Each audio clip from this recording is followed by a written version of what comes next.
Welcome back. We are back here in backstage again at the VWise conference here in Jacksonville, Florida, and joining me now is Larry Broughton, founder of Broughton Hotels and Broughton Advisory. Larry, thanks for being here. Thanks, Ray. So, Larry, you just got off stage, energized group of women up there. Powerful. Yeah. Powerful. I love speaking to women entrepreneurs, especially veterans.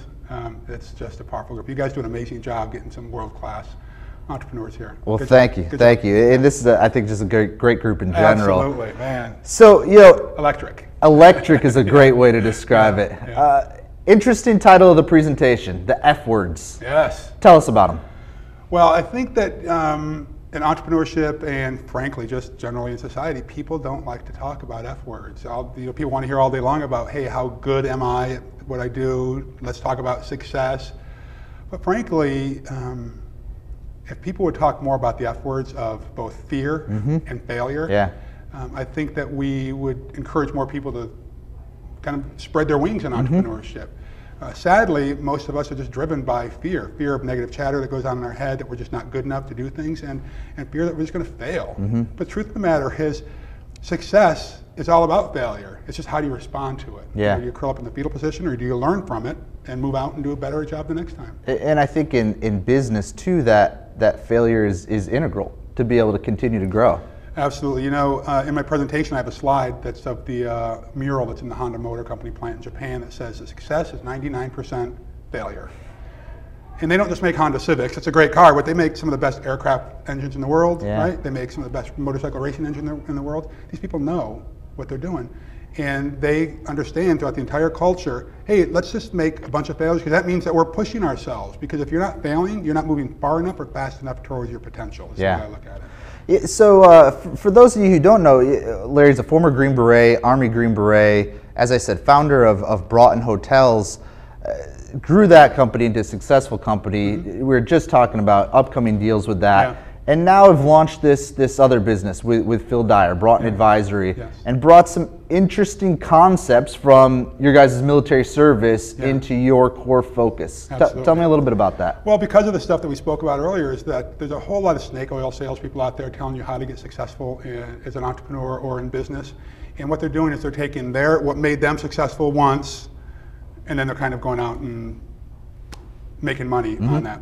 What I had realized, though, is that people who have had enduring success have tapped into those same principles that we use on building great Special Forces A teams. And that is, you got to know yourself so that you can build a great team around you.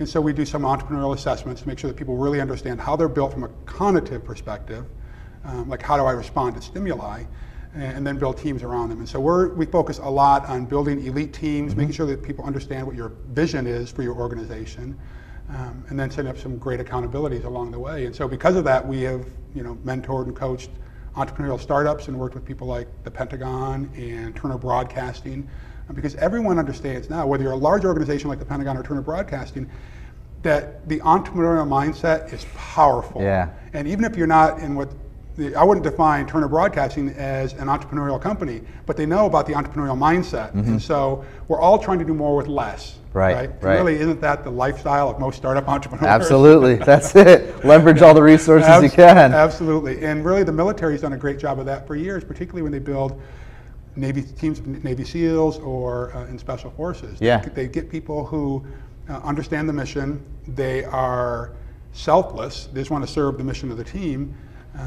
And get people to work in their strengths. And don't focus so much on their weaknesses. And that was actually going to be my next point. One of the interesting things that you and Phil do is really do that. Focus on your strengths, throw the weaknesses out the door, except be aware of them so that you can fill those gaps. Expand a little bit more on that. Yeah. Well, the truth of the matter is, the more time you spend working on your weaknesses, is the less time you have to spend on making your strengths even better. We all want to be on winning teams, right? Imagine this, right? If every day you came into your job or into your business and all you had to do was work in those areas where you were really strong, right? And it was something that you loved doing. Imagine that for a second. Then imagine everyone on your team, everyone in your company is doing the same thing. What would that culture be like? It would be amazing. It would be phenomenal, and you would attract people. There would be rock stars knocking on your door. Hey, I want to come work for you. And so that's what we try to do. That's what we try to do in our organization, what we've done in the hotel business. And so that's why the hotel company, we run about 20% leaner than our competitors. And that money flows to the bottom line, right? And that's what we try to encourage our clients. Yeah. Work in your strengths, because you have a happier workforce. And when you're happy, you're more productive. Pretty simple stuff. It's not easy, but it's simple. You know, you bring a good point about not being easy. We kind of go through life, right? We have to improve those grades. We have to get better in this sport. Yeah. How do we break out of that mentality? How do we do it? Well, we're all big kids now. That's right. Whether we want to be or not. That's right. And sometimes you got to just suck it up and make the leap. Yeah. But truthfully, I mean, that sounds a little flippant, but you got to surround yourself with people who are bolder and brighter than you are. You got to surround yourself with people who speak positive stuff into your life. And so that's why I always encourage people to get a board of advisors. People who care about you, maybe not so much about what you're doing as a business person. That's kind of ancillary, but what they want is you to be successful. They'll speak truth and positive stuff into your life. And if you can have 6 or 8 people in your life who do that, and then just replace the negative chatter that we all have with positive stuff, whether it's devotional stuff or positive books, or surrounding yourself with friends, like you and I have become friends, and we try to speak positive stuff into each other's lives. That's what you've got to do, and just get rid of the energy vampires that are in your life. Yeah, I think that's so important, because you can get so bogged down by the negativity, by the weaknesses, what you can work on, and you really have to fill on that positive focus, positive strengths.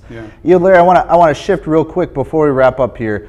You brought up an interesting point today, and one that I agree with, about mastermind groups and mentoring groups. And I think overall professional development being undervalued. And I think some of that comes from maybe the snake oil salesmen out there who just don't do a good job with it, and people have gotten caught before. But real brief, some experiences you've had with mastermind groups, with mentoring groups, peer-to-peer mentoring, the importance of that in business. I think that is the #1 success secret out there, is mastermind groups and mentoring. And you've got to look at this kind of stuff as an investment, not as an expense. In yourself. In yourself. Yeah. I've had the pleasure of interviewing about 125 of the country's leading thought leaders, business people, CEOs and entrepreneurs. And that's one of the things they talk about all the time. You've got to do masterminds and mentoring, because when people get in a room and just to serve each other and take away their own selfless kind of agenda, sparks happen, because there's great ideas that are out there, and you've got to be dedicated to lifelong learning. Too many people, they start their company and that's the end of their learning. And that's why they end up getting passed up by their competition. You've got to surround yourself with people who are bolder and brighter than you are. And mastermind groups are the best way to do that. Yeah, I think that's great. Well, Larry, we appreciate you being here again, as always. Again, my great friend Larry Broughton, founder of Broughton Hotels, co-founder and CEO of Broughton Advisory. If you're interested in some of what Larry does a little bit more, you can check out broughtonadvisory.com. He's got some great books, great free resources out there that you can look toward as well as you're growing your business. As always, for any more information on VWise or any other veterans programs, you can check out vets.syr.edu. Thanks.